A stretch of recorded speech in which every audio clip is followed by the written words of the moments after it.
Kam to ze sklepa? Jak jste se vlastně seznámili vy?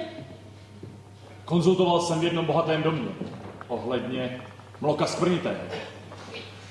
Nebyl to jednoduchý projekt a panstvo si objednalo i mlokovo fyzické vysídlení do lesa. Dohlížel jsem na partu realizačních dělníků. A ona byla dcera těch pánů? Ne. I když byla skoro jako jich chce.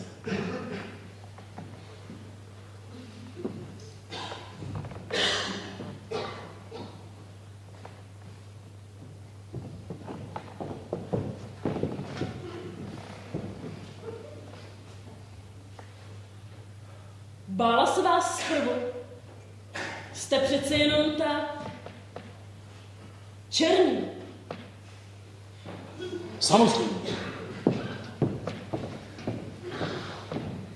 Poprvé jsem ji potkal v komoře, odkud nebylo úniku.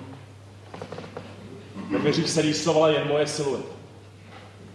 Couvala a narazila křehkými zády na policistskou potu. Se stropu se snesl velký skvrnitý mlok a zakryl část krásné bledě růžové tváře.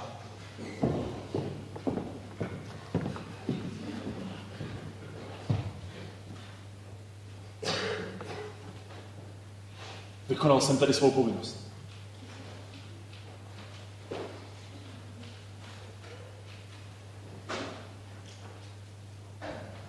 Kromě toho se neměla čeho bát.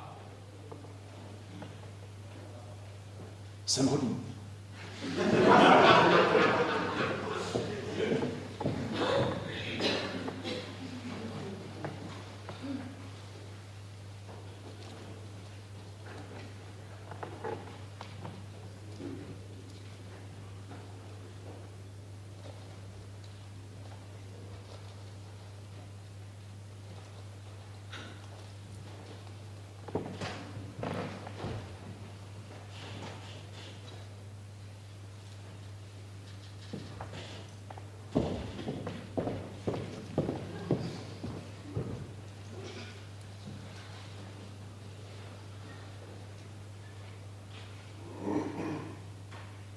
Černý